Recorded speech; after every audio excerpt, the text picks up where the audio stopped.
آج انشاءاللہ ہم دورہ قرآن شروع کریں گے انشاءاللہ العزیز۔ اور سب سے پہلے ہماری نیت، ہمارا مقصد یہ ہونا چاہیے کہ ہم نے انشاءاللہ پورا قرآن جو ہے یہ دل جمی کے ساتھ، خلوص کے ساتھ، اخلاص کے ساتھ سننا ہے اور سمجھنا ہے۔ صرف قرآن سننا ہی نہیں ہوتا، اصل مقصد کیا ہے کہ اس کو سمجھنا اور سیکھنا، ٹھیک ہے؟ تو انشاءاللہ جب تک 30واں پارہ ہوگا تب تک انشاءاللہ ہمارے اندر بہت ساری چینجنگ ہونی چاہیے، تبدیلی آ جانی چاہیے کہ ہمارا مقصد کیا ہے۔ اصل اللہ تعالیٰ نے ہمیں کس لیے پیدا کیا ہے، ہم دنیا میں کس لیے آئے ہیں، ہمارا دنیا میں آنے کا مقصد کیا ہے،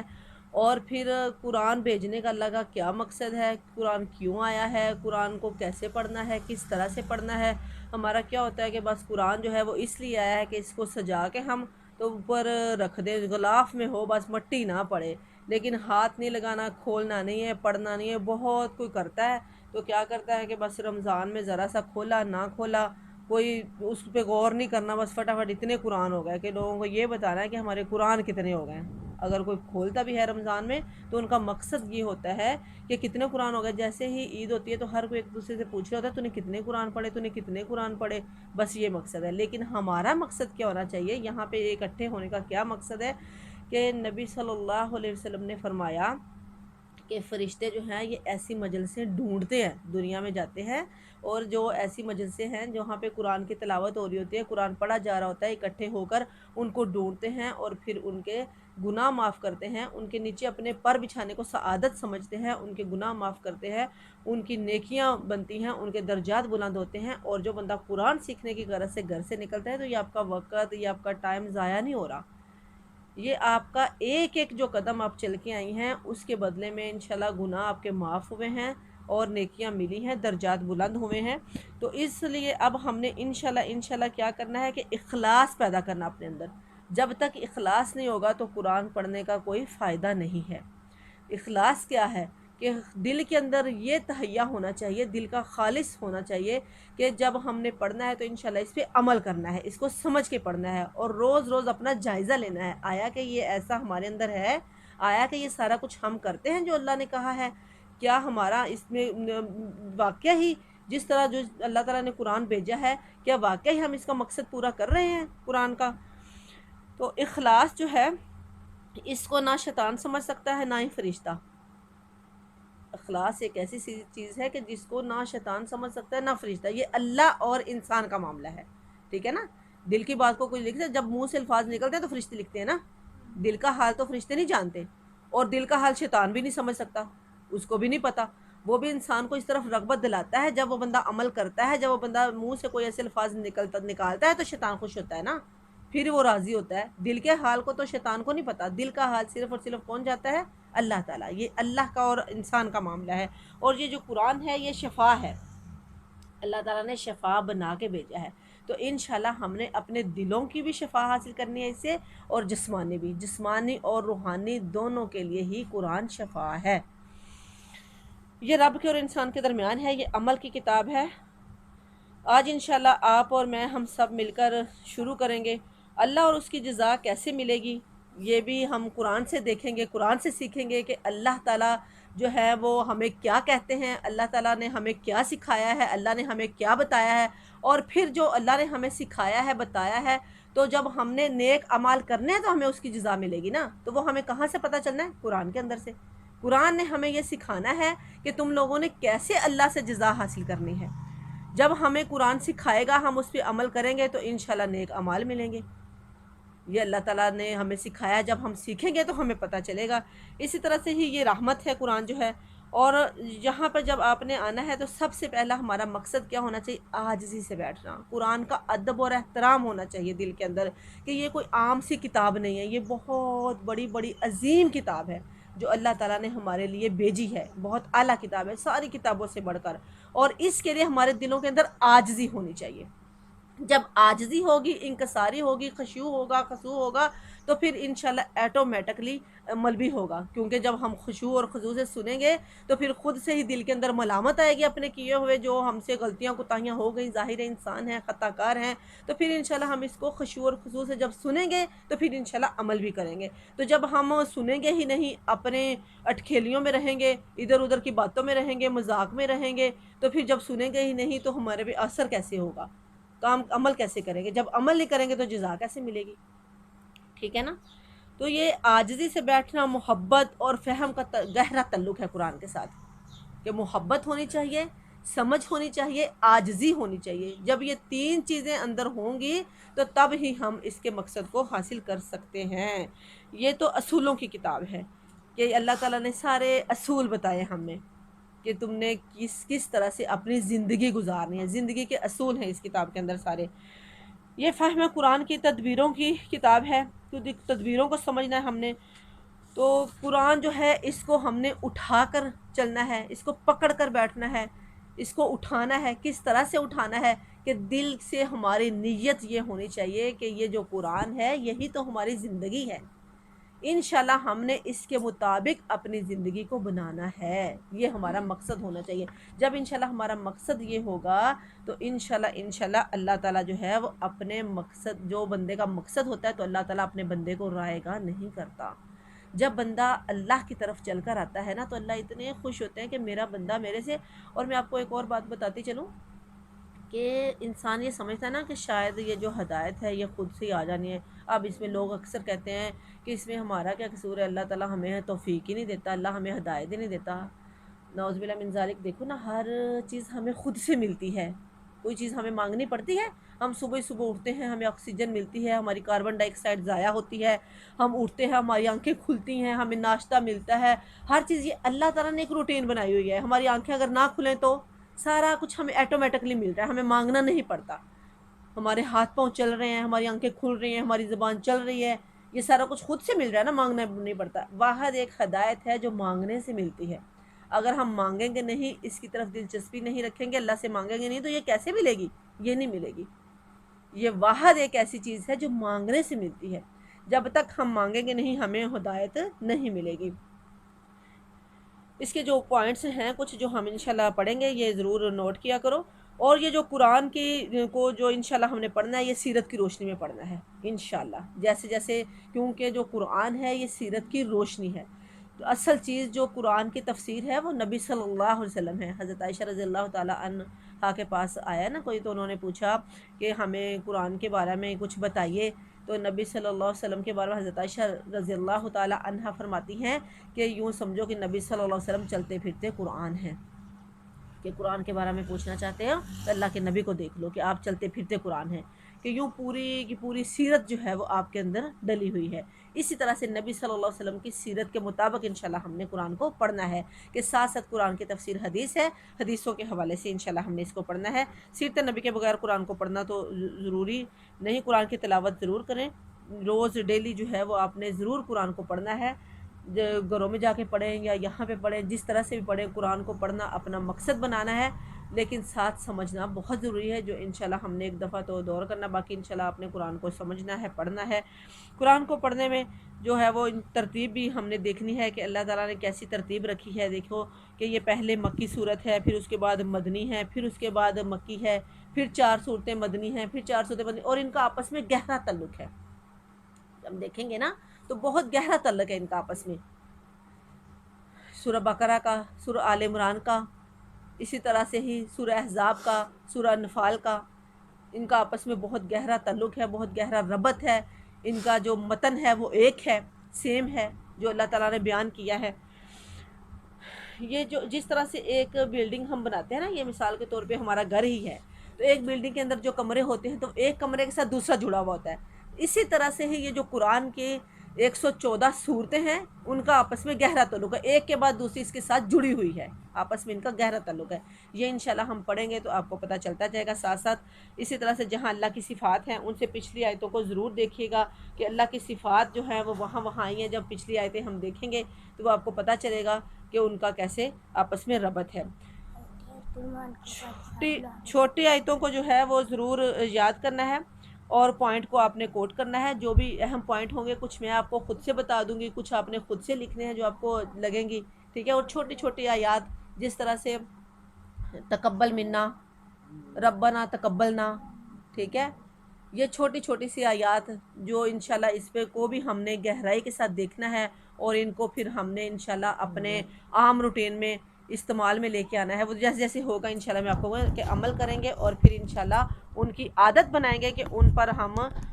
دیکھیں گے اور ان کو جہاں جہاں ضرورت ہوگی وہاں وہاں انشاءاللہ ہم ان کو پڑھا کریں گے, ان کا استعمال کیا کریں گے جس طرح سے ہوگا.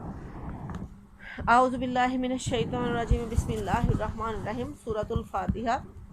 یہ بہت ہی پیاری صورت ہے. سورۃ فاتحہ جو ہے یہ مکمل صورت اتاری گئی ہے.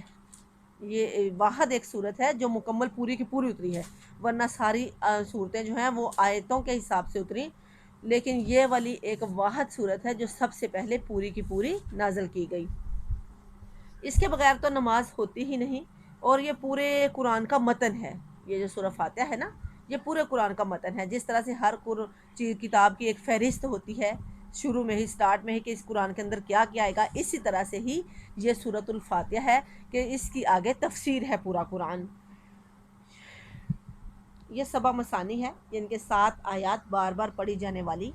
7 آیتیں. یہ شافیہ بھی ہے کہ اس سے اللہ تعالیٰ شفا دیتے ہیں. یہ رقیہ ہے, پڑھ کر پھونکی جاتی ہے, اس سے دم کیا جاتا ہے, شفا دیتی ہے, دم کیا جاتا ہے. کہ جس کو اگر خالص نیت کے ساتھ, خلوص کے ساتھ, اس کو غور و فکر کے ساتھ ہم پڑھ کر اس سے دم کرتے ہیں تو اللہ تعالیٰ ضرور شفا دیتے ہیں. اس کے اندر شفا ہے.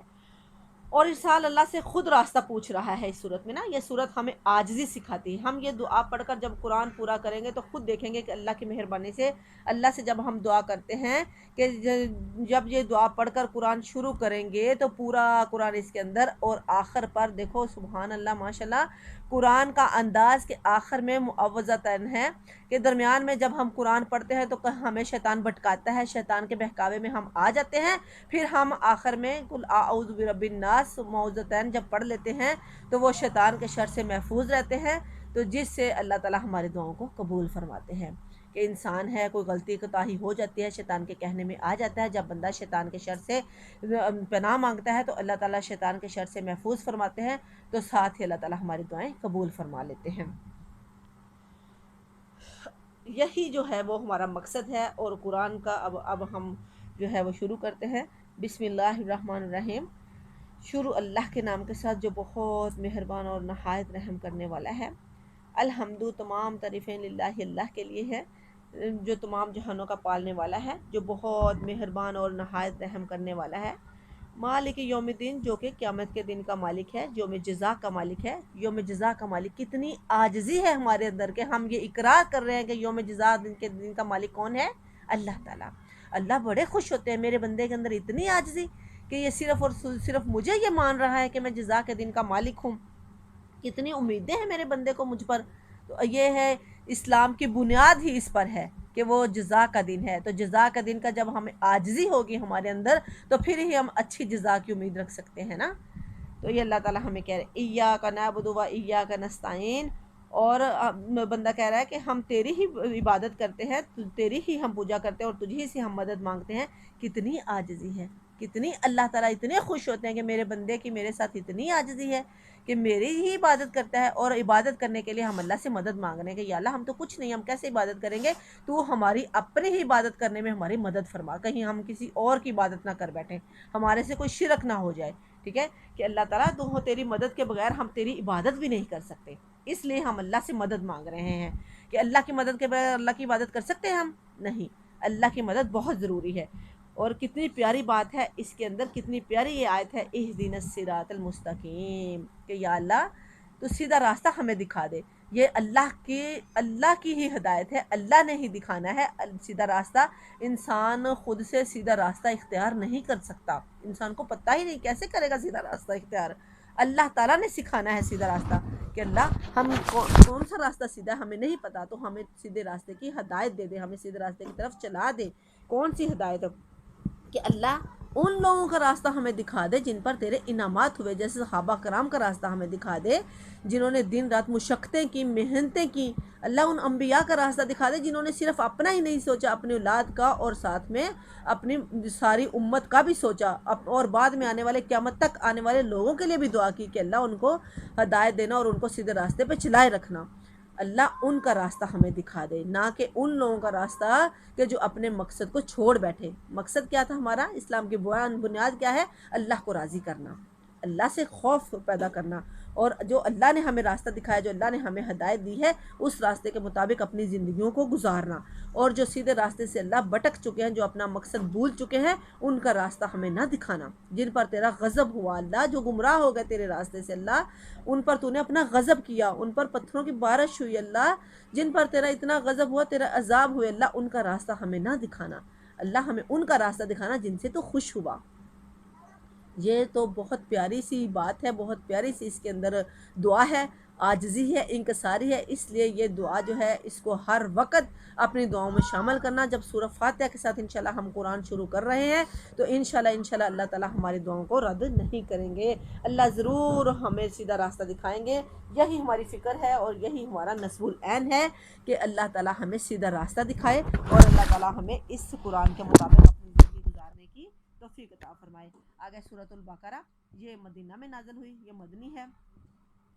تو اب دیکھو ہدایت مانگی ہم نے، تو سب سے پہلے اللہ تعالیٰ نے کہا کہ یہ ایک ایسی کتاب ہے کہ اس کے اندر کوئی شک ہی نہیں ہے، کسی طرح کی کوئی شک و شبہ نہیں ہے۔ اب جب ہم ہدایت مانگ رہے ہیں تو اللہ تعالیٰ اب آگے ہمیں ہدایت دے رہے ہیں کہ تم نے کس طرح کیا کرنا ہے۔ یہ سورۃ البقرہ ایک ایسی سورت ہے کہ نبی صلی اللہ علیہ وسلم نے فرمایا کہ سورہ بقرہ اور سورۃ آل عمران کو مضبوطی سے پکڑ لو۔ جو بندہ ان دونوں کو مضبوطی سے پکڑ لیتا ہے، ان پر عمل کرتا ہے، تو یہ قیامت والے دن دونوں صورتیں صاحبان کی طرح آئیں گی۔ جس طرح سے بادل ہوتے ہیں، اپنے اس بندے کو، جو اس کو پڑھنے والا بندہ ہے، اس کو سایہ کر دیں گی اور اللہ سے کہیں گی کہ یا اللہ ان کو بخش دے، گواہی دے، اس کے لیے مغفرت کی دعائیں کریں گی کہ یا اللہ ان کو بخش دے، یا اللہ ان کو بخش دے۔ یہ دونوں صورتیں سورہ بقرہ اور سورہ آل عمران صاحبان کی صورت میں آئیں گی۔ اور یہ جو سورہ بقرہ ہے یہ شیطان کے شر سے محفوظ رکھتی ہے، شیطان سے بچانے کی صورت ہے، یہ اسیب جادو وغیرہ سے بچاتی ہے۔ اس لیے نبی صلی اللہ علیہ وسلم نے فرمایا کہ اس کو نہ کبھی بھی چھوڑو، اس پر عمل کرو، اس کی تلاوت کیا کرو۔ اس کو پڑھنا باعث برکت ہے اور اس کو چھوڑنا حسرت کا سبب ہے، حسرت ہے جو اس کو چھوڑتا ہے، افسوس ہے اس کے لیے، پچھتاوا ہے۔ تو ہم کہیں اس کو چھوڑ کر پچھتاوے میں نہ چلے جائیں، کہیں ہم پر پچھتاوا نہ آ جائے کہ ہم سورہ بقرہ کو چھوڑ بیٹھے ہیں۔ اس لیے ہمارا یہی مقصد ہونا چاہیے کہ ہم جو ہیں وہ اس کو پڑھیں اور اس پر انشاءاللہ عمل کریں۔ اصل مقصد یہی ہے ہمارا، ہم اپنا مقصد نہ بھول بیٹھیں کہیں۔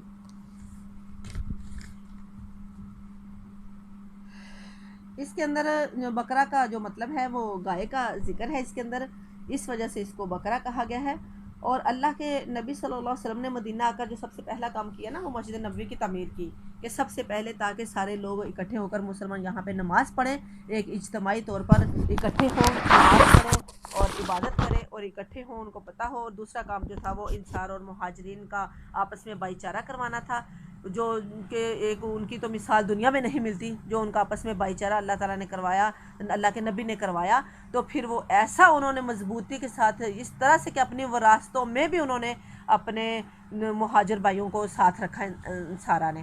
کہ انہوں نے اتنا جو ہے وہ آپس میں ان کا بھائی چارہ ہو گیا کہ ان کی مثال تو پھر دنیا میں ہی نہیں ملتی۔ تیسرا کام جو اللہ تعالیٰ نے کیا وہ مدینہ کی اسٹیٹ کو، جو مدینہ کی اسٹیٹ تھی اس کی نخیز کو مضبوط کرنا تیسرا مقصد تھا، کہ جو اسلام کی اسٹیٹ ہے وہ مدینہ کی اسٹیٹ کو اسلام کی اسٹیٹ بنا دیا۔ یعنی کہ وہ ان کا اصل مقصد یہ تھا کہ جو مدینہ ہے وہ اسلام کی اسٹیٹ بن جائے، ایک اسلام یہاں پر اجاگر اور صرف اسلام ہی ہو یہاں پہ، اور واقعی وہاں سے ہی اسلام شروع ہو اور اختتام بھی وہاں پہ ہی اسلام کا ہونا، اسلام نے وہاں پہ ہی اینڈ پر سمٹ جانا ہے۔ سورہ بقرہ کو اللہ تعالیٰ نے 4 حصوں میں تقسیم کیا ہے۔ علماء کی نظر میں یہ ہے کہ یہ 4 حصوں میں تقسیم ہے، جیسے 1 سے 39 آیت تک جو ہے اس کے اندر تاکید ہے احکامات کی۔ اس کے بعد پھر جو 40 ہے، 40 سے لے کر 147 تک بنی اسرائیل کا تذکرہ ہے سارا۔ آگے پھر 148 سے لے کر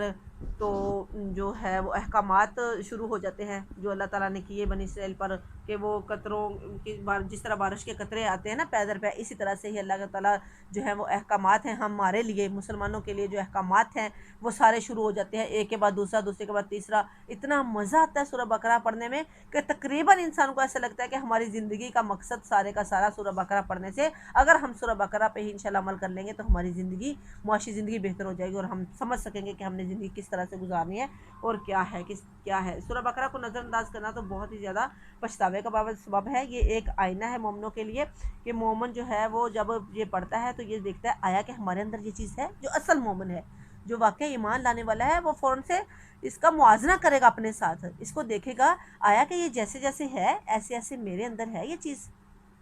موازنہ کرے گا کہ جو بھی یہ اگر ہم سمجھیں گے یہ اس وقت ان کے لیے آیات نازل ہوئی تھیں تو کیا ہمارے اندر بھی یہ چیز ہے؟ ہم ایسا کرتے ہیں؟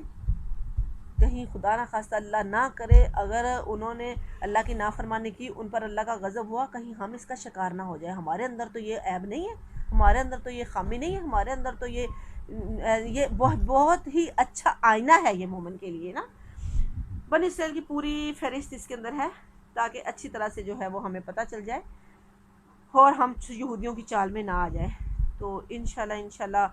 اللہ تعالیٰ ہمیں صحیح معنوں میں اس پر عمل کی توفیق عطا فرمائے، اور انشاءاللہ ہم اس کو صحیح معنوں میں پڑھیں اور اپنا موازنہ کریں کہ بسم اللہ الرحمن الرحیم، الف لام میم۔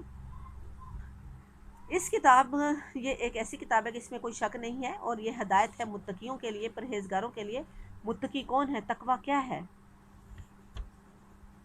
یعنی کہ برائی سے بچنا اور بلائی کی طرف رغبت کرنا، اللہ کا خوف پیدا کرنا، ڈرنا، گناہوں سے بچنا، یوں بچ بچ کے زندگی گزارنا کہ کہیں میرے سے کوئی گناہ نہ ہو جائے۔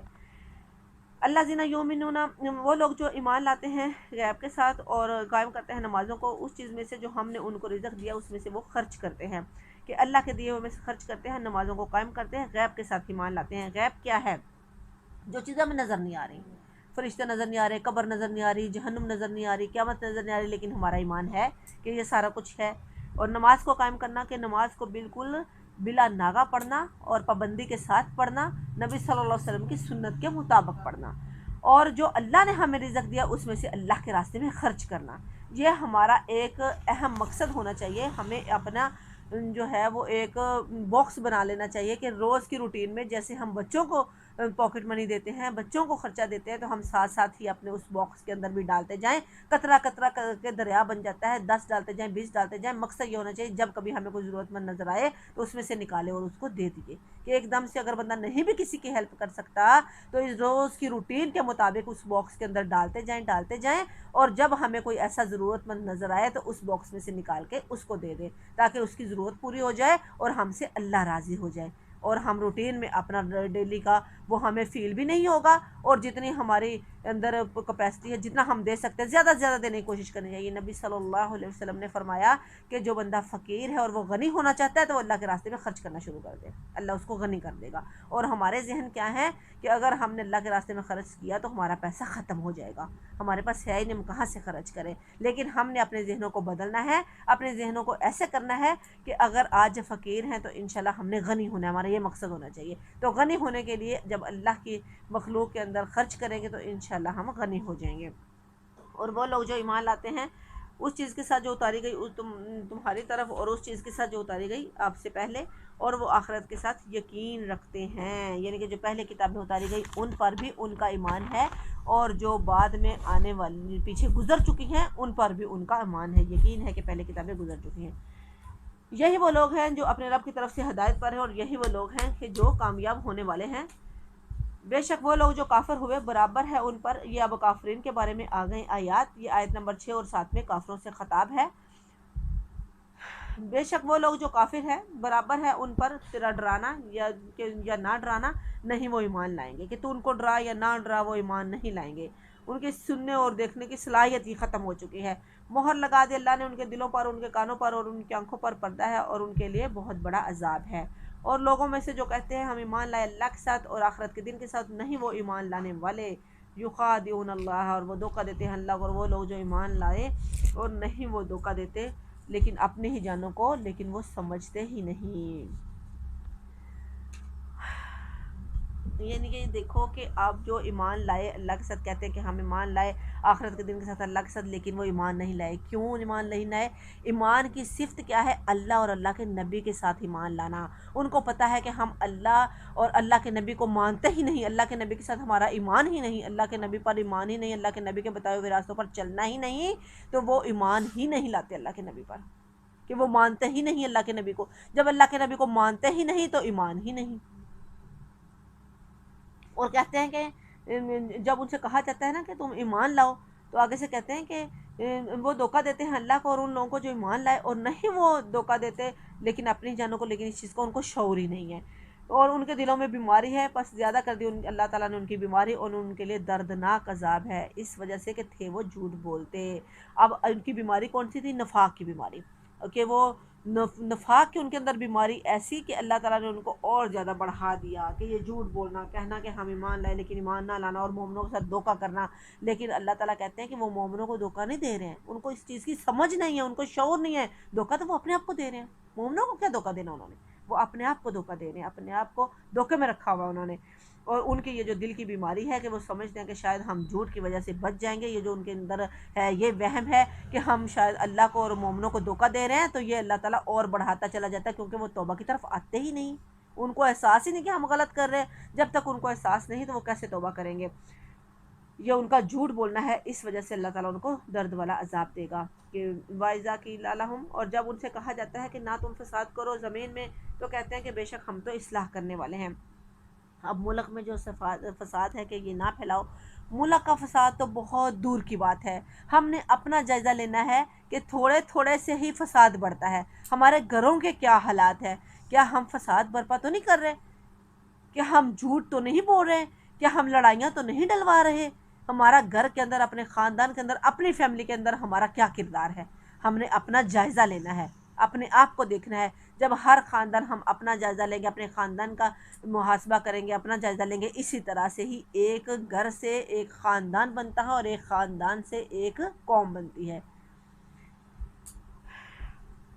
جب ان سے کہا جاتا ہے فساد نہ کرو، تو کہتے ہیں ہم تو اصلاح کرنے والے ہیں، خبردار بے شک وہ تو فساد کرنے والے ہیں، لیکن نہیں وہ سمجھتے۔ اور جب کہا جاتا ہے ان کے لیے ایمان لاؤ جیسا کہ ایمان لائے لوگ، کہتے ہیں کیا ہم ایمان لائیں جیسے کہ ایمان لائے بیوقوف؟ بے شک وہ خود ہی بیوقوف ہیں، لیکن وہ جانتے ہی نہیں۔ اب وہ مومنوں کو بیوقوف کہہ رہے ہیں۔ ان سے کہا جاتا ہے کہ صحابہ کرام والا ایمان لاؤ، کہ جس طرح سے صحابہ کرام ایمان لے کر آئے اس طرح سے ایمان لے کر آؤ۔ پیچھے ہم نے پڑھا نا، سب سے پہلے اللہ تعالیٰ نے، اللہ کے نبی حضرت محمد صلی اللہ علیہ وسلم نے مسجد تعمیر جو ہے وہ کی، مدینہ میں آتے ساتھ جو ہے وہ مقصد یہ تھا کہ سب مل کر اکٹھے نماز پڑھیں، سب ایک جگہ اکٹھے ہوں۔ اب دیکھو وہاں پر ہی صحابہ کرام بیٹھتے تھے، وہاں پر ہی یہ منافق بیٹھتے تھے، جگہ تو بیٹھنے کی ایک ہی تھی نا، اور معلم ان کا ایک تھا، استاد ان کا ایک تھا، حضرت محمد صلی اللہ علیہ وسلم، ان کا بھی استاد وہی، ان کا بھی استاد وہی، لیکن ان کا دل خالص نہیں تھا۔ ان کے دل کے اندر اللہ اور اللہ کے نبی کی محبت نہیں تھی، ان کے دل کے اندر اللہ کا خوف نہیں تھا، صرف یہ وجہ تھی کہ وہ فساد برپا کرتے تھے، اور جو اصل مومن تھے ان کو کہتے تھے یہ بیوقوف ہے، کیا ہم ان بیوقوفوں کی طرح ایمان لائیں؟ یہ منافقین کے بارے میں، منافقین مسجد میں بھی آتے تھے، پتہ نہیں چلتا تھا یہ منافق ہے، وہ بھی دوسرے سب اکٹھے ہی بیٹھتے تھے، لیکن دلوں کا حال تو اللہ ہی جانتا ہے، اللہ کو سارا پتہ ہے نا کہ یہ دل سے کیا ہے۔ دلوں کے حال کی وجہ سے یہ منافق کے تھے، کہ دلوں کے اندر ان کے اللہ اور اللہ کے رسول کی محبت نہیں تھی، ہر کام کے اندر ان کے اندر وہ تھا کہ بس ہم نے مرضی اپنی کرنی ہے، عمل نہیں کرنا، اللہ اور اللہ کے رسول کے بتائے ہوئے چیز پر غور نہیں کرنا۔ اور جب ملاقات کرتے ان لوگوں سے جو ایمان لائے تو کہتے ہم ایمان لائے، اور جب وہ علیحدہ ہوتے اپنے سرداروں کی طرف، اپنے تو کہتے کہ بے شک وہ تمہارے ساتھ ہیں، ہم تو ان کے ساتھ مذاق کرتے ہیں۔ اللہ مذاق کرتا ہے ان کے ساتھ، اور اللہ ڈھیل دیتا ہے ان کو ان کی سرکشی میں، اور وہ بھٹکتے ہیں۔ یہی وہ لوگ ہیں کہ جنہوں نے خرید لی گمراہی بدلے ہدایت کے، پس نہیں فائدہ دیا ان کی تجارت نے ان کو، اور نہیں وہ ہدایت پانے والے۔ یعنی کہ یہ کتنی بڑی اللہ تعالیٰ نے یہ تجارت ہے انہوں نے، اور کتنی بری اور غلط تجارت انہوں نے کر لی کہ انہوں نے ہدایت کے بدلے گمراہی خرید لی۔ اللہ اور اللہ کے نبی تو ہدایت کی طرف ان کو لانا چاہتے ہیں، لیکن انہوں نے ہدایت کو بیچ دیا اور گمراہی کو خرید لیا۔ ان کی مثال، اب یہ آگے دو مثالیں آ رہی ہیں، یہ دو طرح کی مثالیں، انشاءاللہ ہم اکیلے بھی ان مثالوں پر غور کریں گے، اور ان کی مثالیں ایسی ہیں کہ جس طرح سے ایک مومن بندہ جو ہے وہ اپنے آپ کو کس طرح سے کرتا ہے، اور ایک جو منافق بندہ ہے وہ اپنے آپ کو کس طرح سے اسلام کے مطابق بناتا ہے، یہ انشاءاللہ ہم نے ان مثالوں پر غور کرنا ہے۔ ان کی مثال کیسے ہے؟ ان کی مثال ایسے ہے جس طرح کہ وہ شخص جس نے آگ جلائی، وہ پس جب وہ روشن ہو گئی تو وہ چل پڑا اس کے اندر، اس روشنی کے اندر، اور چھوڑ دیا ان کو اندھیروں میں، نہیں وہ دیکھتے، بہرے ہیں، گونگے ہیں اور اندھے ہیں، پس وہ نہیں لوٹنے والے۔ یہ پہلی مثال، یہی جو مثال ہے یہ دین اسلام ہے، کہ جب دین اسلام آیا تو اس وقت بالکل پوری طرح سے جہالت تھی، کسی کو کچھ پتہ نہیں تھا۔ پتہ نا آپ کو اسلام آنے سے پہلے کس قدر جہالت تھی، انسان جہالت کے اندر ڈوبے پڑے تھے، بالکل نہیں پتہ تھا، بھائی کو بھائی کا نہیں پتہ تھا، بہن کو بھائی کا نہیں پتہ تھا، ماں کو بیٹے کا نہیں پتہ تھا، بیٹے کو ماں کا نہیں پتہ تھا، بالکل جہالت تھی ان کے اندر، کسی طرح کا کوئی نام و نشان نہیں تھا، نہ کوئی اخلاقیات تھی، نہ کوئی عبادات تھی، اگر عبادات تھیں تو بالکل شرک تھا، بھول چکے تھے وہ اللہ تعالیٰ کو اور اللہ کے نبی کو، جہالت کے اندر ڈوبے پڑے تھے۔ تو جب اللہ تعالیٰ نے ان کے اندر دین اسلام کو بھیجا، دین اسلام آیا، تو ان کی جو حق دیکھنے کی صلاحیت تھی وہ اللہ تعالیٰ نے ان سے لے لی۔ جہالت کے اندر ڈوبے ہوئے تھے، اسلام آیا، اس کو قبول ہی نہیں کیا۔ جب اسلام کو قبول ہی نہیں کیا تو ان کی دیکھنے کی صلاحیت، جو حق دیکھنے کی صلاحیت تھی وہ اللہ نے لے لی۔ آنکھوں سے تو دیکھتے تھے، بصارت تو تھی، لیکن حق والی جو بصارت تھی وہ نہیں تھی ان کے پاس، اور وہ کس نے لی؟ اللہ تعالیٰ نے۔ او کسیبن، یا دوسری مثال کیا ہے کہ جیسے کہ بارش برستی ہے من السماء، آسمان سے، کہ اس میں اندھیرے ہیں اور گرج ہے اور بجلی ہے، کہ وہ کرتے ہیں اپنی انگلیوں کو اپنے کانوں میں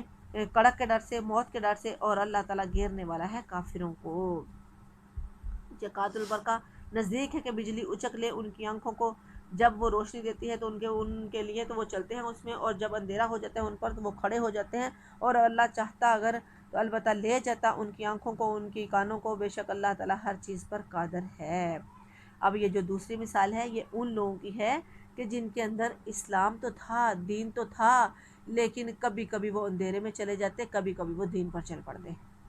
وہ ایسے تھے، کیا تھا ان کے اندر کہ دین اسلام جو ہے یہ ایک بارش کے ساتھ تصویر دی گئی ہے کہ دین اسلام ایک بارش کی طرح ان پر برسا، لیکن انہوں نے اس کے اندر سے بارش کو تو پسند کیا، بارش کو بہت پسند کیا، لیکن جو گرج اور کڑک تھی اسی طرح سے ہی تشبیہ دی گئی ہے کہ ایسے اعمال جن کو پسند نہیں، ایسے احکامات جن کو پسند نہیں کرتا انسان، کہ جو وہ والے احکامات دین اسلام میں سے لے لیے جن کو پسند کرتے تھے، جو آسان تھے، اپنی پسند کے احکامات چوز کر لیے، لے لیے، اور جن احکامات کو پسند نہیں کرتے تھے، جن کو وہ مشکل تھے، مشکلات تھی، ان کو انہوں نے چھوڑ دیا، نہ لیے۔ آزمائشیں تھی نا اللہ کی تعالیٰ کی طرف سے، دین کے اندر بالکل آسانیاں ہی نہیں ہیں، مشکلات بھی ہیں، مشکلات کا سامنا کرنا پڑتا ہے، تو جو آسانیوں والے کام تھے وہ تو لے لیے، جو مشکلات والے تھے وہ چھوڑ دیے۔ جس طرح سے جہاد جو ہے یہ بہت مشکل ہے نا، اپنا نفس قربان کرنا، اپنی اولاد قربان کرنا، اپنے مال قربان کرنا، یہ بہت مشکل ہے۔ اس طرح سے اور بھی بہت سارے احکامات جو ان کو پسند نہیں تھے وہ ان کو چھوڑ دیا۔ ان کے بارے میں ہے کہ اپنی پسند کے لے لیے۔ یہ کمزور ایمان کی نشانی ہے، کمزور ایمان کے جو لوگ تھے وہ کبھی کبھی نیکیاں کر لیتے اور کچھ نیکیاں کر لیتے، اور کبھی کبھی جو ہے وہ جہالت میں ڈوب جاتے، چھوڑ دیتے، وہاں پہ کھڑے ہو جاتے۔ یا جو ناسو، اے لوگو عبادت کرو اپنے رب کی۔ اب جو ہے وہ اصل مقصد جو ہے وہ ہم لاجک کی طرف، کہ اے لوگو، اللہ تعالیٰ کہتے ہیں کہ اے لوگو عبادت کرو اپنے رب کی جس نے پیدا کیا تم کو، اور وہ لوگ جو تم سے پہلے پیدا کیے تاکہ تم پرہیزگار بنو، اور وہ جس نے تمہارے لیے زمین کو بچھونا بنا دیا، آسمان کو چھت بنا دیا، اور اتارا آسمان سے پانی، پس نکالا اس سے پھلوں سے رزق تمہارے لیے، بس نہ تم شریک کرو اللہ کے لیے، اور ہو تم جانتے، اللہ کے ساتھ کسی کو شریک نہ بناؤ، اور ہو تم شک میں اس چیز سے جو اتارا ہم نے اپنے بندے پر، پس تم لے آؤ ایک صورت اس جیسی، اور پکارو اپنے گواہوں کو جو اللہ کے علاوہ ہیں تمہارے، اگر ہو تم سچے، اور نہیں، اگر تم نہ کر سکو اور ہرگز نہیں کر سکو گے، پس تم ڈر جاؤ اس اللہ سے وہ جس کا ایندھن آگ ہے اور پتھر جو تیار کی گئی ہے کافروں کے لیے، اس آگ سے بچ جاؤ۔ اجرنا من اللہم اجرنا من النار، اس آگ سے بچ جاؤ۔ اللہ تعالیٰ نے کہا کہ جس کا ایندھن ہی لوگ اور پتھر ہوں گے، جو تیار ہی کافروں کے لیے کی گئی ہے۔ اب یہاں پر ہم لاجک شروع ہوتی ہے کہ تم اس آگ سے ڈر جاؤ، ہمیں اس آگ سے ڈرنا چاہیے جو کہ اللہ تعالیٰ نے تیار کر رکھی ہے۔ جب بھی اس طرح کی کوئی آیت آتی ہے نا، فَاتَّقُوا النَّارَ،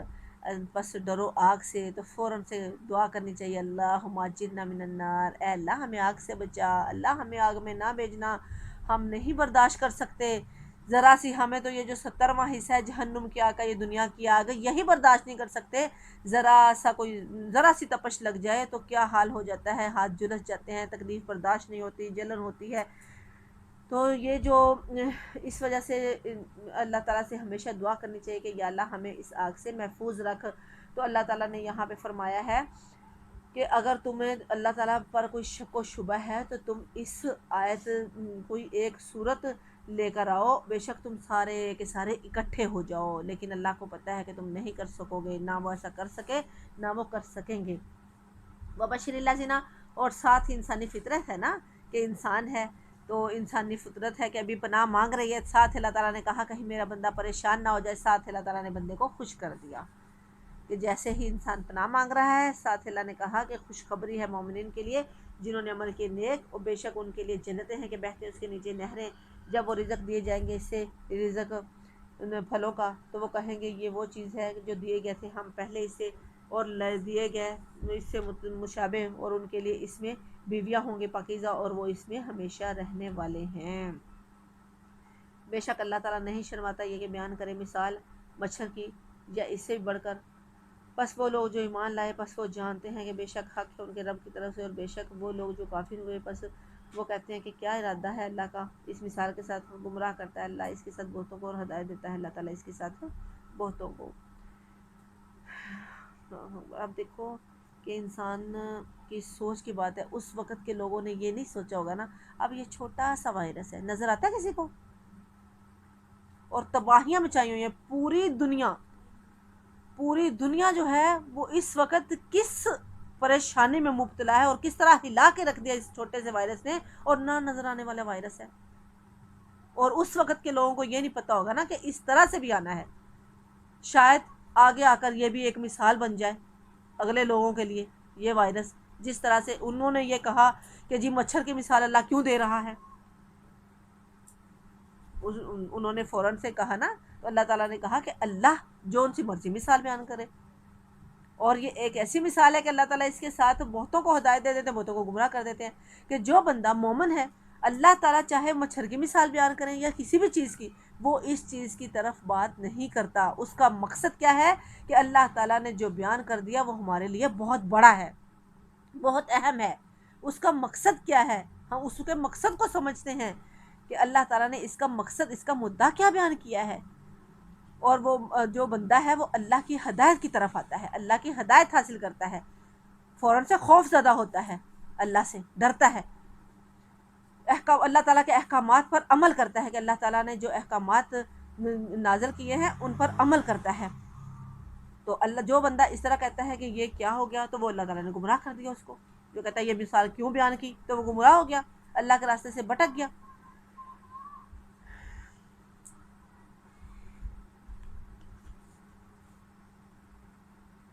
وَيَهْدِي بِهِ كَثِيرًا، اور بہتوں کو ہدایت، وَمَا يُضِلُّ بِهِ إِلَّا الْفَاسِقِينَ، اور نہیں وہ گمراہ کرتا ہے اس کے ساتھ مگر فاسقوں کو۔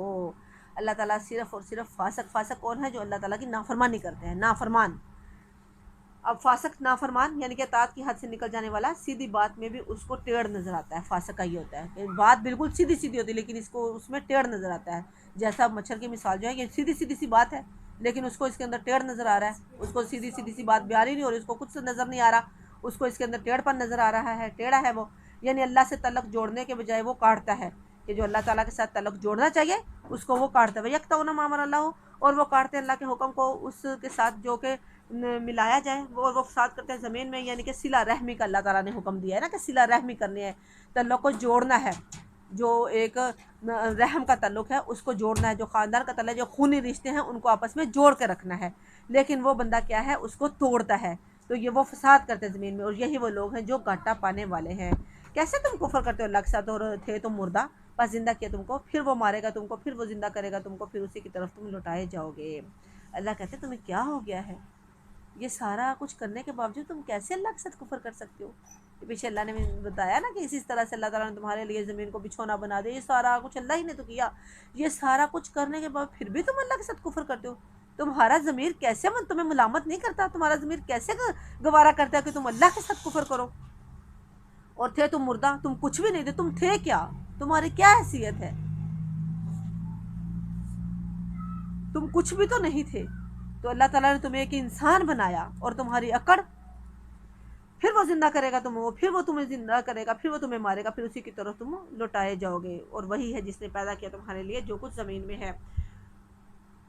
جمیعاً سارے کا سارا، ثم استویٰ، پھر ارادہ کیا، الی السماء، آسمان کی طرف، فسواہن، پس درست کیا ان کو 7 آسمان، اور وہ ہر چیز کو جاننے والا ہے. اور جب کہا تیرے رب نے فرشتوں کے لیے کہ بے شک میں بنانے والا ہوں زمین میں خلیفہ، تو کہا انہوں نے کیا تو بنائے گا اس میں جو فساد کریں گے؟ اب اللہ تعالیٰ نے آپ کو اور مجھے، ہمیں اللہ تعالیٰ نے زمین میں خلیفہ بنایا ہے. ہم حضرت آدم علیہ السلام کی اولاد میں سے نا، اللہ تعالیٰ نے حضرت آدم علیہ السلام کو زمین پر خلیفہ بنا کر بھیجا.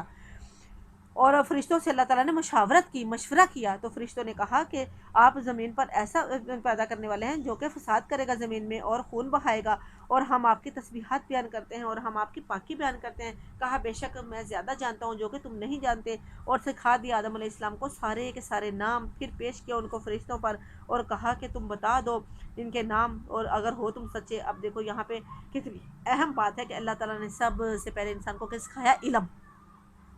اللہ تعالیٰ نے انسان کو علم سکھا دیا جو کہ فرشتوں کو نہیں تھا. تسبیحات فرشتے بیان کرتے تھے، دن رات اللہ تعالیٰ کی تعریفیں بیان کرتے تھے، لیکن علم نہیں تھا. علم کی دولت سے اللہ تعالیٰ نے انسان کو نوازا، علم سکھا دیا اللہ تعالیٰ نے انسان کو. اور پھر فرشتوں سے پوچھا ان چیزوں کے نام، کچھ چیزوں کے نام سکھا دیا اللہ تعالیٰ نے، دنیاوی چیزوں کے نام جتنے بھی استعمال کرنی تھی یہاں پہ ہم نے عام روٹین میں. وہ پھر اللہ تعالیٰ فرشتوں سے پوچھا، پھر انہوں نے کہا پاک ہے تو اللہ، ہمیں تو نہیں علم، مگر جتنا تو نے ہمیں سکھا دیا، جتنا تو نے ہمیں سکھایا ہمیں اتنا ہی پتہ ہے، اس کے علاوہ ہمیں کچھ نہیں پتہ. بے شک تو ہی جاننے والا، حکمت والا ہے. اے آدم خبر دے ان کو ان کے ناموں کی. پس جب انہوں نے ان کے نام بتا دیے تو کہا کیا نہیں میں نے کہا تھا تمہارے لیے کہ بے شک میں زیادہ جانتا ہوں آسمانوں اور زمین کی چھپی ہوئی چیزوں کو، اور میں زیادہ جانتا ہوں جو تم ظاہر کرتے اور جو تم تھے چھپاتے. اور جب کہا ہم نے فرشتوں کے لیے سجدہ کرو تم آدم علیہ السلام کو، پس انہوں نے سجدہ کیا، مگر ابلیس نے انکار کیا اور تکبر کیا اور تھا وہ کافروں میں سے. اور کہا ہم نے اے آدم رہ تو اور تیری بیوی جنت میں، اور کھاؤ تم اس سے کھلا باب فراغت جہاں سے تم دونوں چاہو، اور نہ تم قریب جانا اس درخت کے، پس تم ہو جاؤ گے ظالموں میں سے. فَأَزَلَّهُمَا، پس بہکا دیا ان کو شیطان نے اس سے، پس نکال دیا ان دونوں کو اس چیز سے کہ تھے وہ اس میں. اور کہا ہم نے اترو تم، بعض تمہارا بعض کے لیے دشمن ہے اور تمہارے لیے زمین میں ایک ٹھکانہ ہے ایک وقت تک. پس سیکھ لیا آدم علیہ السلام نے اپنے رب سے کچھ کلمات، پس رجوع کیا اس پر، بے شک وہی تو توبہ قبول کرنے والا اور رحم کرنے والا ہے. سبحان اللہ. اب دیکھو کہ یہاں پر جو ہے وہ آیت نمبر اب 34 میں جو ہے وہ شیطان کا کردار اللہ تعالیٰ نے بتایا ہے کہ شیطان کا کردار کیا ہے. ٹھیک ہے، وہ آگے بار بار ہم پڑھیں گے شیطان کا کام کیا ہے، شیطان کا کردار کیا ہے، وہ آ گیا. پھر آگے اب لا تقربا، اس کو جو ہے وہ انڈر لائن کرنا چاہیے کہ نہ تم قریب جانا. اب اتنی سی بات ہے، یہ انڈر لائن کرو کہ دیکھو یہ ہمارے لیے ایک بہت ہی زیادہ سوچنے کی بات ہے. ہم نے ساتھ ساتھ، میں نے کہا تھا نا آپ کو، ہم نے ساتھ ساتھ موازنہ کرنا ہے کہ جو آیت آ رہی ہے ہم نے اس پہ غور و فکر کرنا ہے. اب دیکھو پوری جنت ہی تو تھی حضرت آدم علیہ السلام اور اماں حوا کے لیے، پوری جنت تھی نا، اتنی بڑی جنت. صرف ایک درخت سے منع کیا تھا کہ اس درخت کے قریب نہیں جانا، صرف ایک درخت سے. اور شیطان نے ایسا ورغلایا، ایسی رغبت دلائی اس درخت میں کہ بس اس کے قریب کر کے چھوڑا. اسی طرح سے ہم نے یہ دیکھنا ہے کہ یہ جو تو پوری دنیا ہے یہ ہمارے لیے نا، اللہ نے ہمارے لیے بنائی ہے. کچھ چند ایک چیزیں ایسی ہیں جن سے اللہ نے منع کر دیا ہے کہ یہ تمہارے لیے حرام ہے، یہ نہیں کرنا. باقی ساری دنیا میں حلال، یہ چیزیں حلال ہیں، یہ حرام ہیں، اللہ نے ہمارے لیے رکھ دیا. اب جو حرام چیزیں ہیں پیچھے سوچو نا، سوچنا چاہیے ہر انسان کو، یہ سوچنا چاہیے کہ وہ ایک درخت سے صرف میں نے منع کیا تھا، پوری جنت حلال تھی. جس درخت سے منع کیا تھا شیطان نے اس کی طرف رغبت دلائی، اس کی محبت ڈلوائی اور اس درخت کے قریب کروا دیا. اسی طرح سے ہی جو یہ پوری دنیا ہے اور جس کے اندر، اس کے اندر جو حرام کردہ چیزیں ہیں ان کی طرف ہمیں شیطان رغبت دلاتا ہے. اب حضرت آدم علیہ السلام کو شیطان زبردستی تو نہیں لے گیا تھا، صرف رغبت دلائی تھی. اسی طرح سے ہمیں شیطان زبردستی نہیں لے جا سکتا ہے حرام میں، صرف رغبت دلاتا ہے، مزین کرتا ہے کہ یہ کر لو، کچھ نہیں ہوتا، خیر ہے بعد میں توبہ کر لینا. پتہ ہے کہ توبہ کا موقع ملنا ہے کہ نہیں ملنا. اب جو حلال چیزیں ہیں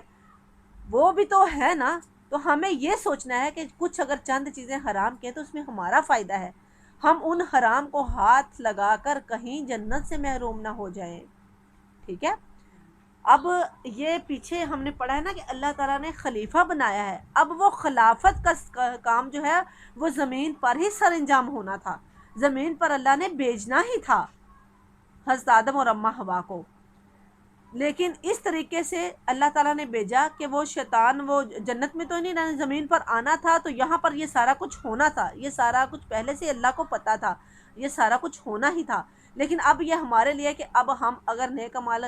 کریں گے، ہم حلال چیزوں کو ہی چوز کریں گے، حلال پر ہی عمل کریں گے، حرام سے بچیں گے، تو انشاءاللہ ہم اس جنت کو حاصل کر سکتے ہیں۔ اس طرح سے آ گیا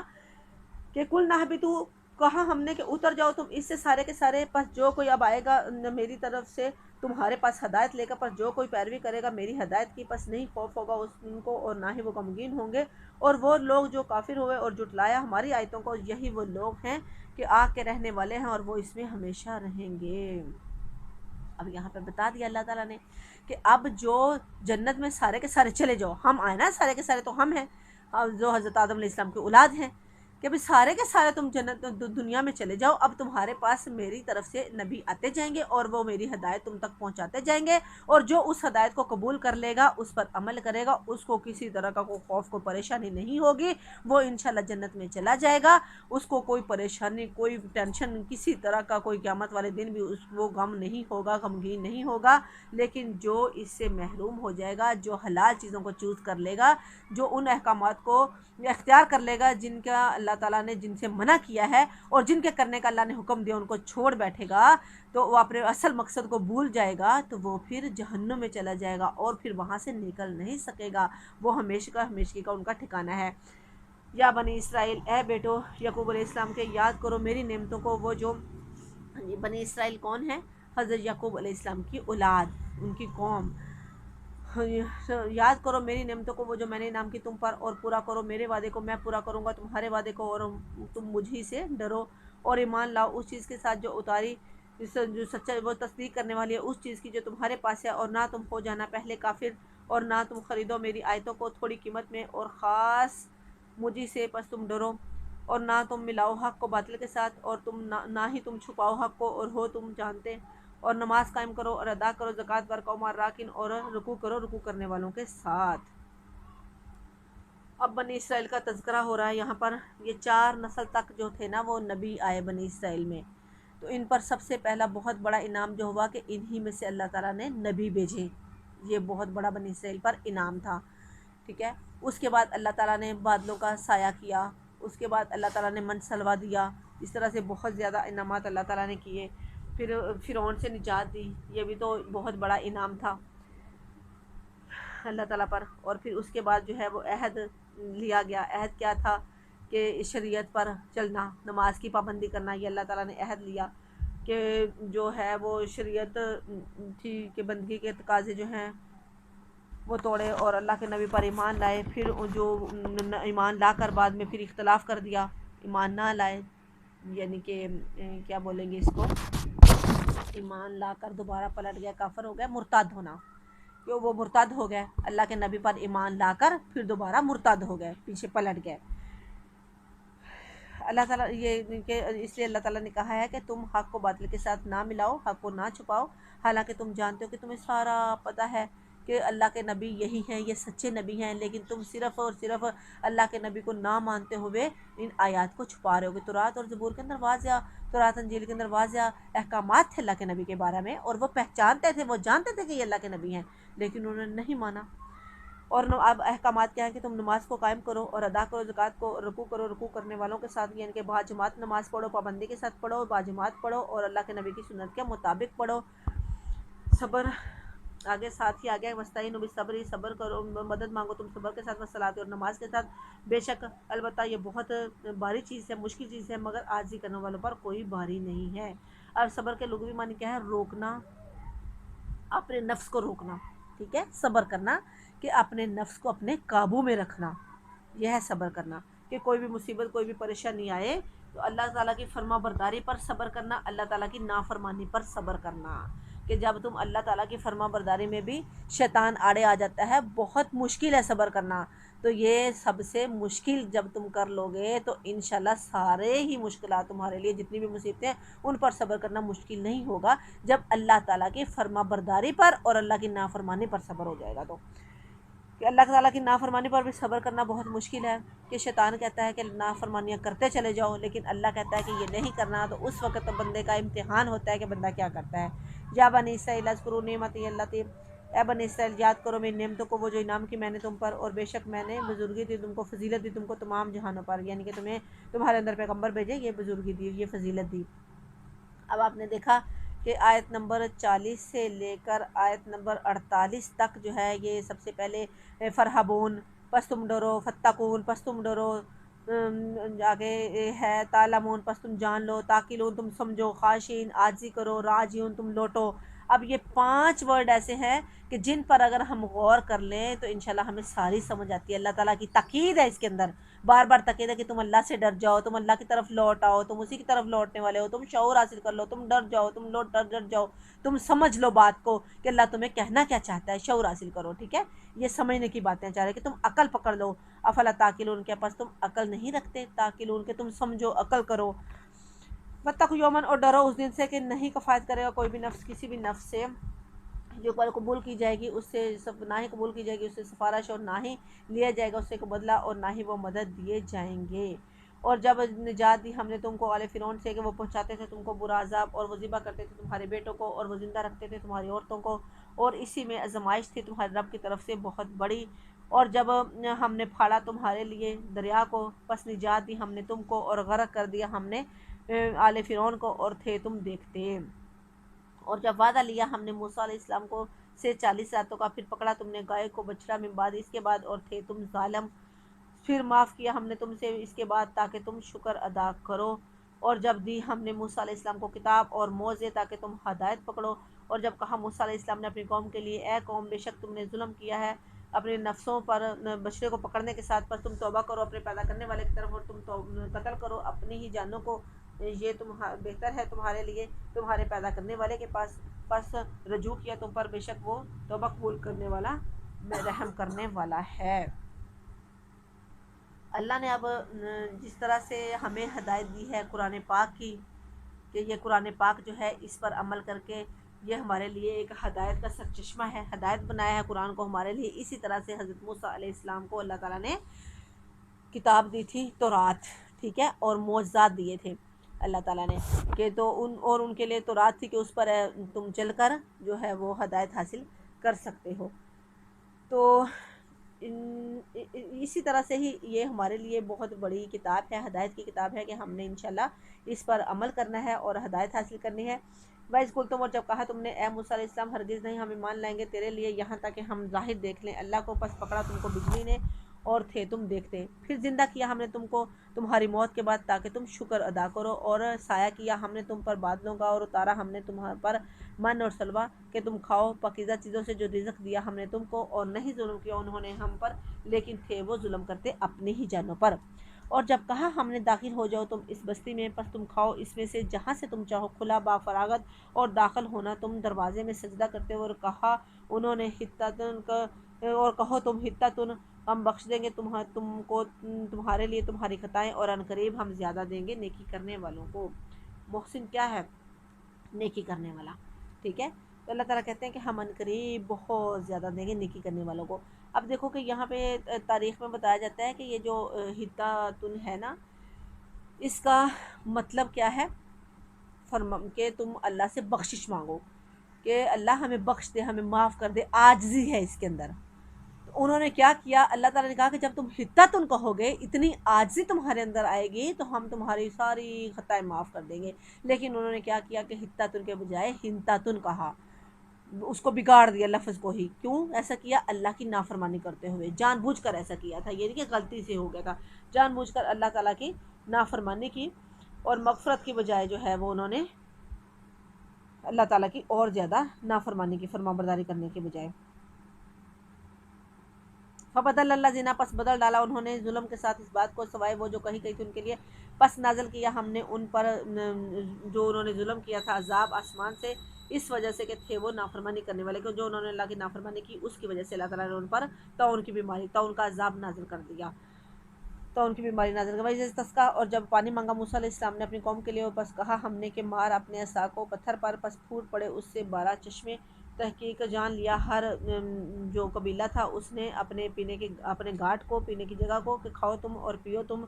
اللہ کے رزق سے، اور نہ تم پھرو زمین میں فساد کرتے ہوئے۔ اور جب کہا تم نے اے موسیٰ ہرگز نہیں ہم صبر کر سکیں گے ایک ہی کھانے پر، پس دعا کر ہمارے لیے اپنے رب سے کہ وہ نکالے ہمارے لیے اس چیز سے جو اگاتی ہو زمین،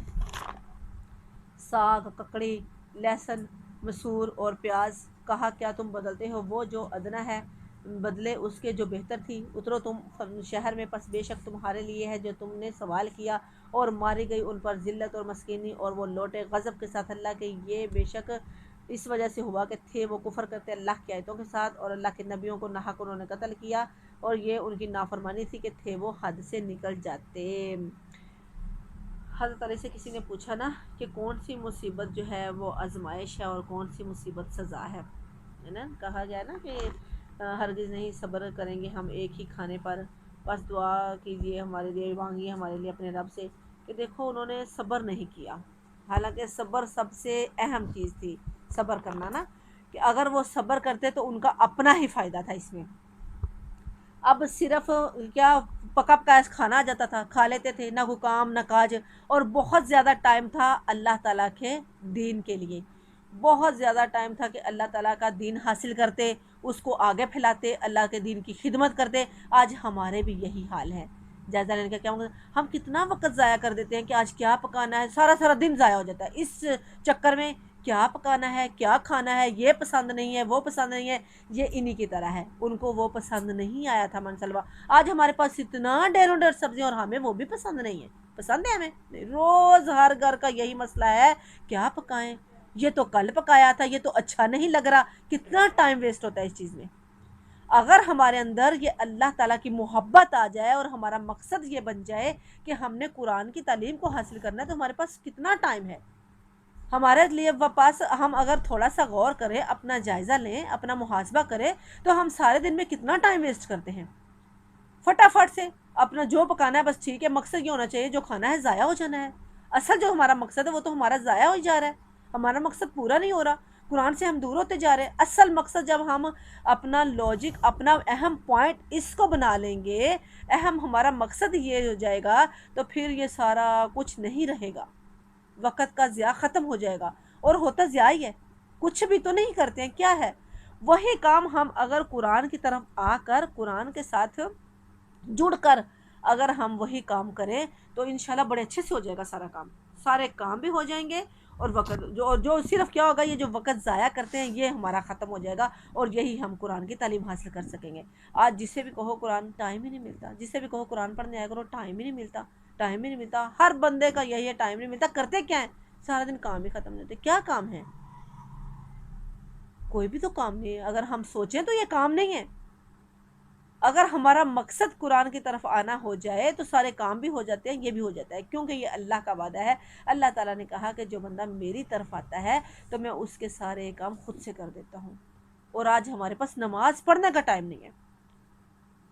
قرآن سیکھنے کا ٹائم نہیں، نماز پڑھنے کا ٹائم نہیں ہے، ٹائم نہیں ملا، نماز نہیں پڑھی۔ الحمدللہ رب العالمین الرحمن الرحیم مالک یوم الدین ایاک نعبد و ایاک نستعین اہدنا الصراط المستقیم صراط الذین انعمت علیہم غیر المغضوب علیہم ولا الضالین آمین۔ الہکم الہ واحد لا الہ الا هو الرحمن الرحیم قل هو اللہ احد اللہ الصمد لم یلد ولم یولد ولم یکن له کفوا احد۔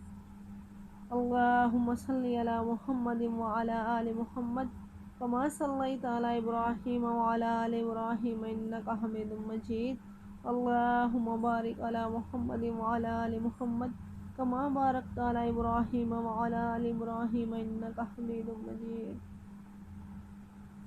اللہم انا نسألک علما نافعا وعملا متقبلا ورزقا طیبا۔ اللہم اغفر لی اللهم اغفر لنا ذنوبنا وكفر عنا سيئاتنا نستغفر الله نستغفر اللہ. یا اللہ ہم تیرے سامنے ہاتھ پھیلائے بیٹھے ہیں، اللہ ہمارے گناہ معاف فرما. یا اللہ ہم بہت گناہ گار ہیں، یا اللہ ہم بہت گناہ گار ہیں، اللہ ہم بڑے خطا کار ہیں، اللہ ہم بڑے سیاہ کار ہیں، اللہ ہم تیرے سے مانگنے کے قابل نہیں، اللہ ہم تجھ سے مانگنے کے قابل نہیں، اللہ بہت گناہ گار ہیں، اللہ ہمارے گناہ معاف فرما، اللہ ہمارے گناہ معاف فرما. یا اللہ تیرا وعدہ ہے کہ میرا بندہ، اے میرے بندے میری طرف آ کے تو دیکھ. اللہ ہم تیری طرف آئے بیٹھے ہیں، اللہ تیرے سامنے ہاتھ پھیلائے بیٹھے ہیں، اللہ ہماری خالی جولیوں کو بھر دے. اللہ ہمارے پھیلے ہوئے ہاتھوں کو، اللہ ہمارے پھیلے ہوئے ہاتھوں کو واپس نہ لوٹانا، اللہ ان کو واپس نہ لوٹانا. اللہ ہم مانتے ہیں ہم سے بہت غلطیاں ہوئی، اللہ ہم مانتے ہیں ہم سے بہت کوتاہیاں ہوئی، اللہ ہم مانتے ہیں ہم بہت گناہ گار ہیں، اللہ ہمیں معاف فرما دے. ہم اللہ ہمارے دلوں کے اندر اپنی محبت ڈال دے، اللہ ہمارے دلوں کے اندر اپنا خوف پیدا کر، اللہ صحیح معنوں میں اپنا ڈر پیدا کر، اللہ ہمارے دلوں میں اپنا خوف پیدا کر، اللہ صحیح معنوں میں ہمیں اپنا بنا لے، اللہ صحیح معنوں میں ہم تجھ سے ڈر جائیں، اللہ ہم تجھ سے محبت کرنے لگ جائیں، اللہ ہمیں اپنی جہنم سے ڈرا دے، اللہ اپنی جنت کا شوق پیدا کر دے، اللہ اپنی جنت کی محبت ہمارے دلوں میں ڈال دے، اللہ جنت کی محبت دلوں میں ڈال دے، اللہ ہمارا بن جا، اللہ ہمیں اپنا بنا لے، اللہ ہمیں اپنا بنا لے.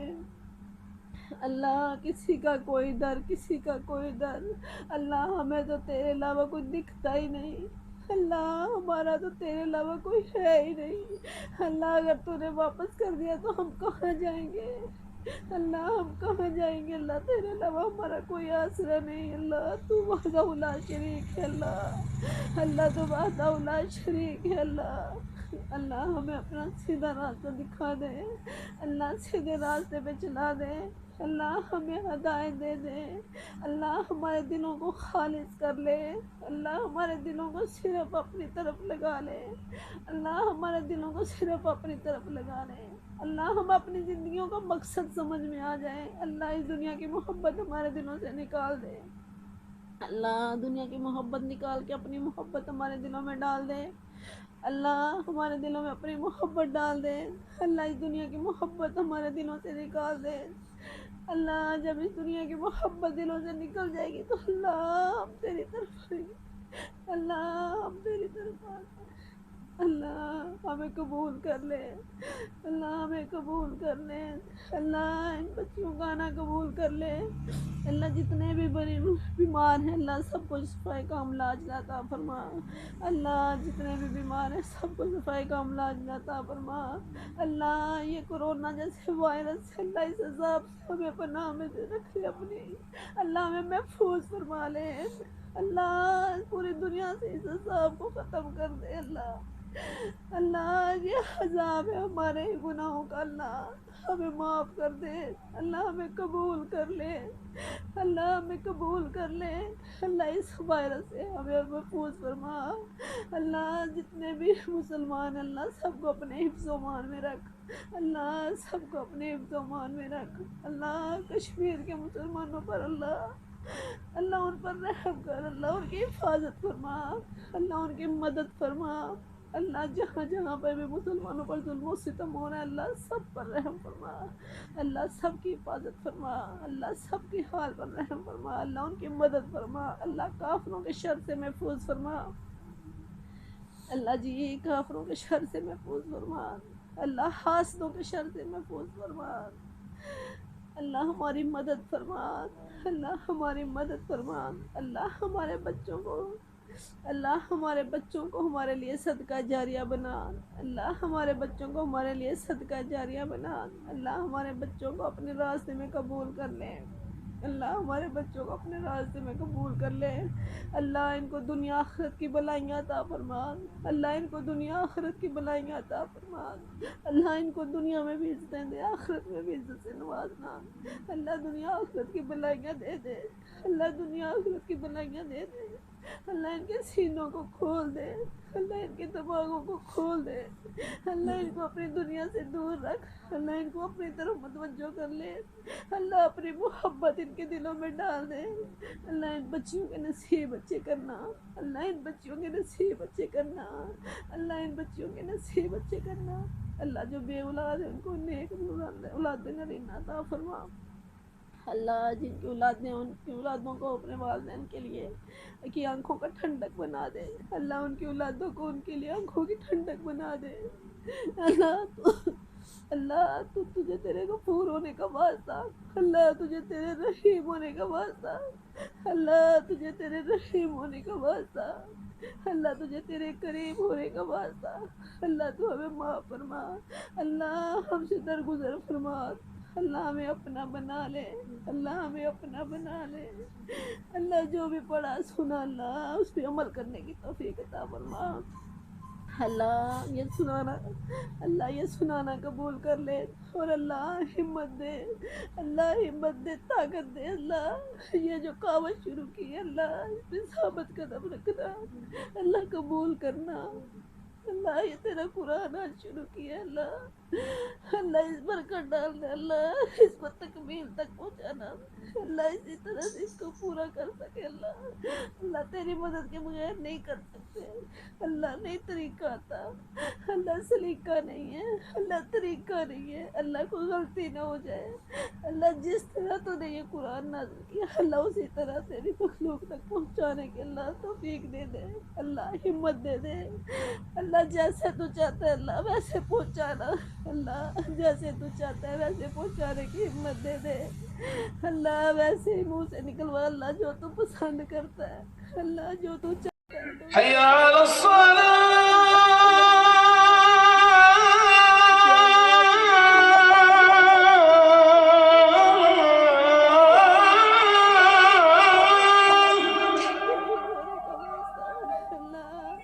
حي على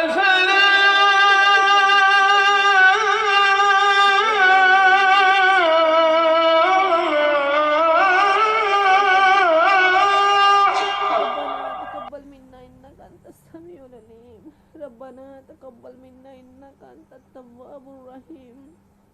أشهد أن لا إله إلا الله وحده لا شريك له ونشهد أن محمدا عبده ورسوله،